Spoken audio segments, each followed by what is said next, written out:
Hello, guys, and welcome back to the sports channel.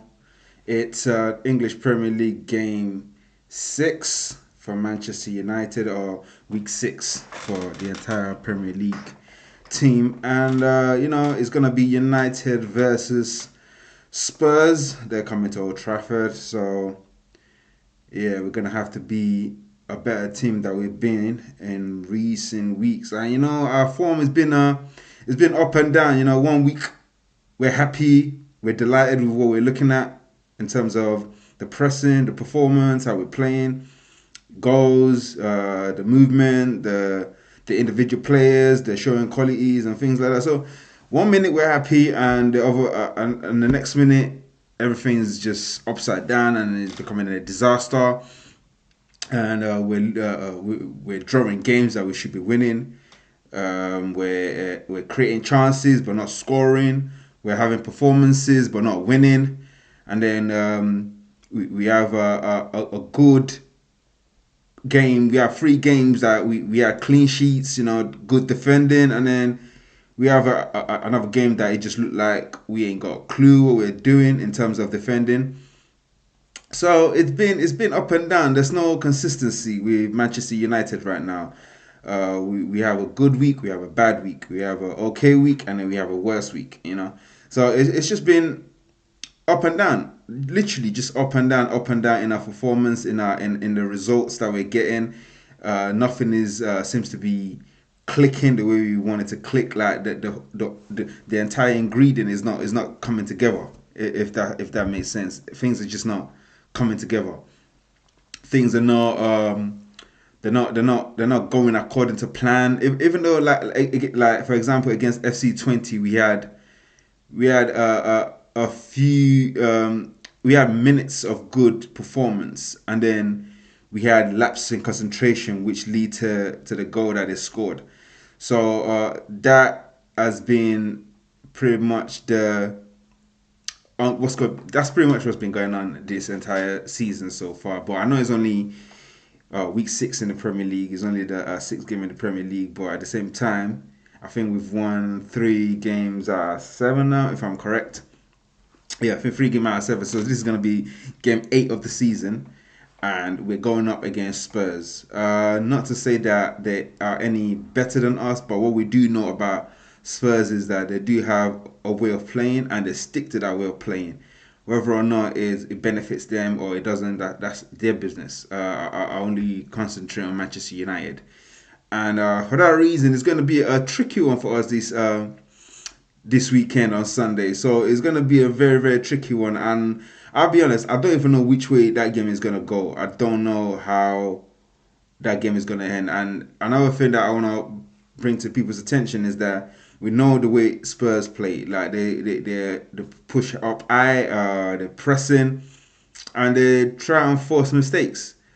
And based on our last game, especially the mistake that we made when we allowed the players to just run through our entire midfield, defenders diving in and not making a single tackle, things like that needs to be looked at and taken out of our game if we're thinking about taking the all 3 points at Old Trafford. And another thing I want to say is that although this week I was reading that the board and the directors are all backing Erik Ten Hag, and they know that they've got like a 4-year plan, and also they see that Ten Hag as being the manager going forward. So they're backing him. It's not like he's going to get sacked based on this game. But in terms of with the fans, he will lose the fans if we lose this game. Or should I say, some fan base will be lost if we lose this game. So it's really like it's in a balance right now. So we don't really know who's going to get sacked first. Is he Erik Ten Hag? Is he ANGE? So, but again, like I said, I just want to concentrate on Manchester United, and this game is going to have to be much better than what we've seen, and we definitely have to take the 3 points. If Erik Ten Hag wants to keep the fans happy, that's one, and if he wants to keep the support of the fans, and he's gonna have to win this one. And I don't know how. I don't know how we do that. honestly, I really don't. I don't know how we win this game against Spurs. Not to say that it's not possible, because I feel like Manchester United are capable of winning against Spurs and winning some of the games that we have coming up. It's just on how do we do it and the manner in which we win it as well. We don't want to scrape through or have a poor performance and just manage to get through to get that win. So we want like a good performance. We want to see chances created, like just like the game we against Crystal Palace. I feel like that's the best performance I've seen from Manchester United. But just based on performance, defensively, attacking, chances created. The only problem is we just wasn't able to punish our opponent in that instance. But in this game against Spurs, we're gonna have to do that. We're gonna have to make sure that if we perform like we performed against Crystal Palace, we're gonna have to get the goals in. Otherwise, like I said, I feel like it's like a make or break in terms of how whether or not Eric Ten Hag keeps the support of the fans on his side or loses the fans. So that is going to be something that we're going to need to address in this game. And another thing I want to talk about is our defending. Our defending would have to be a much better in terms of how we defend against Spurs and yeah, but I'm not even gonna lie. I'm not gonna lie. I'm a bit nervous. It's a nervous one for me. It's a nervous one. I can't even predict which way that's gonna go. And the only reason that is because it's based on our game, on a midweek game. That's is purely based on that. What I saw midweek completely changed my view going into game six, into the Spurs game. So even like when we drew against Crystal Palace, I was still saying in my video preview for the FC20 game, I was still saying that yeah, we should be wiping the floor of these guys. But obviously that wasn't the case.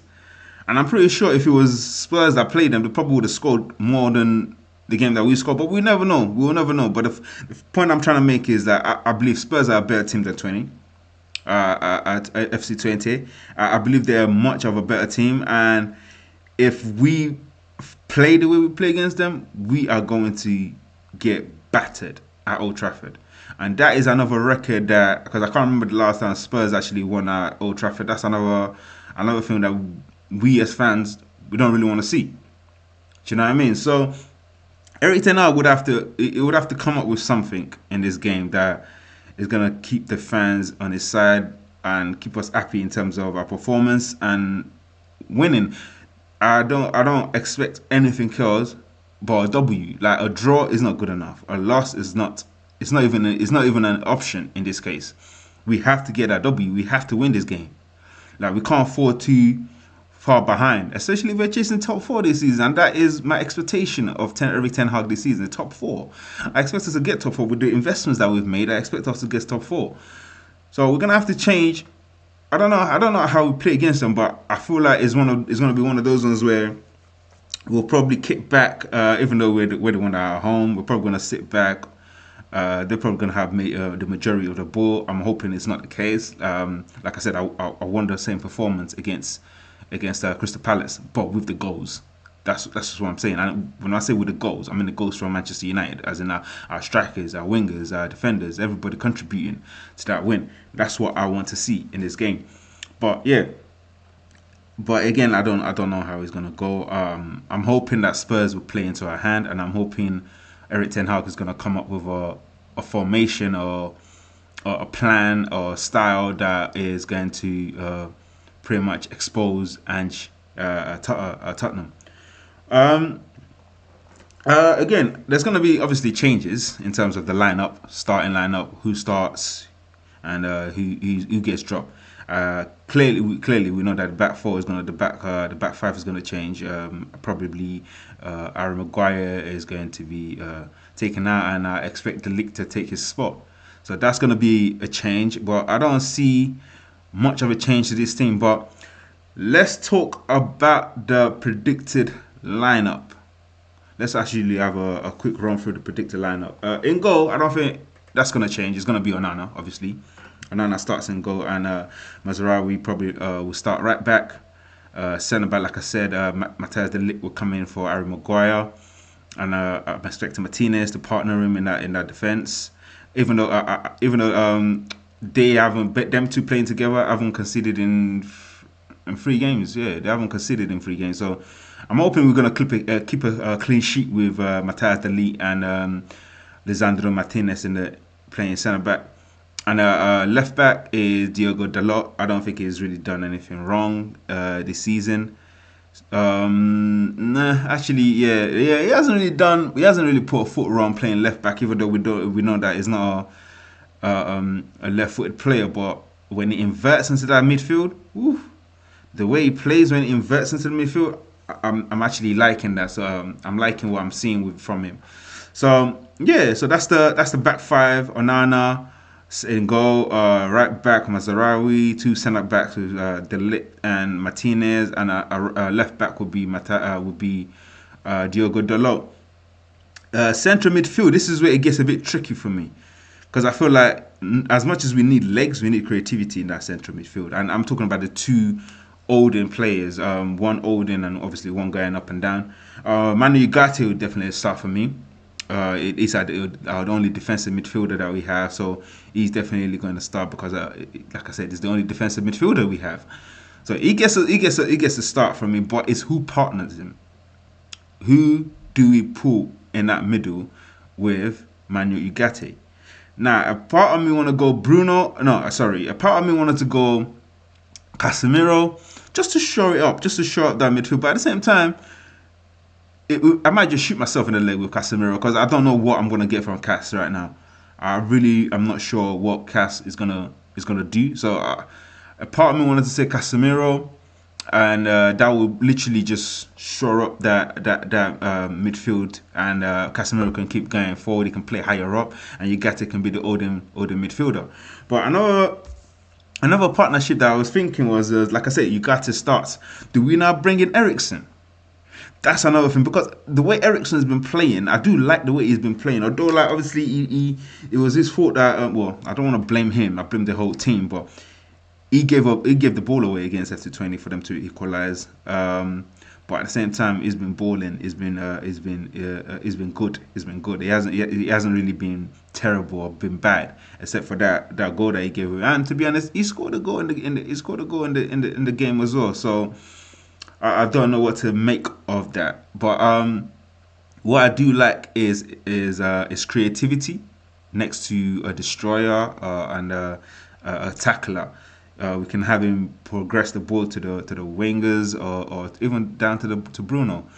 But yeah, so that's where I'm a bit stuck. But I don't know what team I'm going to stick with. Yeah, so I'm probably going to end up having 2 predicted lineups just to try and figure it out, and then you guys can also decide which one you feel like is much stronger or much better going into the game on Sunday. So my first prediction is Onana in goal, Mazraoui. That's not even going to change for my second one as well. Those are the sure back 5 that we have, which is Onana, Mazraoui, De Ligt, Martinez, and Diogo Dalot. In the middle, I'm going to start with Ugarte, Casemiro, and then I'll go with Eriksen. Just ahead of him as a number 10. I want to play Eriksen. I'll play Eriksen as a number 10. I think Bruno needs a rest, but at the same time, in this kind of game, you kind of want one of your best players to be on the pitch as well, if not our best player to be on the pitch, right, and to be on the pitch at the same time as well. I know a lot of people have been giving him sticks. Yeah, it's all form. It's all form. It happens. Players dip and then they pick up form again. So that doesn't mean that it's crap, but it's been getting a lot of sticks from Manchester United fans, Sahih TV especially. I don't understand why, but yeah, it's been getting a lot of stick from that guy. I think it's a personal thing for him, so I'm not even gonna go into that. But yes, but I'll also start Rashford. I'll start Rashford, but instead of Ahmad, I'll drop Ahmad and play Garnacho. I'll put Garnacho, Rashford. I know, because it's not like Rashford has been better, but right now he seems to be gaining confidence, and I don't want to knock his confidence by not playing him. So I'll put Rashford, and of course Xerxes. I kind of like the the partnership between Rashford and Xerxes that is that's coming up, or that they're creating right now. They're creating some sort of chemistry, and I like that. So I would like that to carry on as well. It's the reason why I even I played Rashford. I would start Rashford basically, and that's my first lineup. Now, my second lineup would be. Well, my second predicted lineup would be our back five as always. That's not going to change. But instead of Casemiro, I'll just swap it for Eriksen. It'll be Casemiro. It'll be Eriksen, Ugarte, Odin midfield in that Odin position. But obviously, Eriksen moving and drifting. But Ugarte just breaking up play and destroying and tackling and things like that. And I'll put Bruno in. Even though I did say in the first one that he kind of needs a rest a bit, or he just needs to be taken out of the firing line. But at the same time, I feel like he's mentally strong enough to be able to deal with that. So yeah, I'll play Bruno at number 10, and I'll put Ahmad back on with Rashford and Xerxes. Reason why I want to put Ahmad back on is because I feel like he's one goal away from just going off. I feel like he just needs one goal and it will just go off. And what better chance to get a goal than against a team that pushes all their player forward? And against Ndoji, I kind of fancy him. Just taking on Ndoji and just owning that right middle of the midfield. One thing I would like to see from him is a bit more crosses, man. Please, just find Xerxes. Look for your strikers. Let your striker know that when he makes that run, he's gonna get the ball, and that goes to for Bruno as well and everybody else. I wish we play to Xerxes more than we currently do. I think the only thing we kind of use him for is to hold the ball, link up, but we need to be looking for him as well in the box so he can get the goals that he needs as well, just to give him the boost as well, because I feel like we're just not using him enough. And that's the same issue that we have with Rasmus Højlund when he first started as well, is the fact that we're just not using him enough. We're just not using him enough. We're not utilizing their strength. And we know what Xerxes' strength is. Let's utilize that. He's a quick 1-2 player. If he's doing a 1-2, if you give him back the ball, he's moved to the position, give him back the ball, make yourself available as well. And I feel like the only way we can beat Spurs is to make sure that our passes are crisps. They have to be crisp. If our passing ain't crisp, then we're gonna be an issue. And another thing, that we need to move the ball quickly. We can't diddly daddle on a ball because of the press. And last but not least, our defending has to be assured. Our defending has to be assured. We can't allow any flakiness or any lack. We can't be lapse in concentration. We have to be fully concentrated when we're playing Spurs. They can punish us more than FC20, more than Crystal Palace. So we need to be aware of that. And Erik ten Hag also needs to drill this into the players so that we don't come up short. And again, like I said, I don't know what's gonna happen. I can't really even tell you that this is what's gonna happen, or this is my predicted scoreline. I can't even put that out there. I can't predict any scoreline. But if I must, I'll say maybe 2-0 Manchester United, and that's because it's at Old Trafford. It's at Old Trafford, and we've kept 3 clean sheets till the last game we had against FC20, a midweek game against FC20. So we've kept clean sheets, but this defensive lineup, they haven't conceded a goal yet. So for that reason, I'm hoping that it'll be a 2-goal win for Manchester United, 3 points for Manchester United, and then we can move on from there. But you guys, let me know what you think about this, about the formation in the comment below. Don't forget to like, subscribe, and share the video. But until the next one, I'll see you in the weekend, guys. Take care.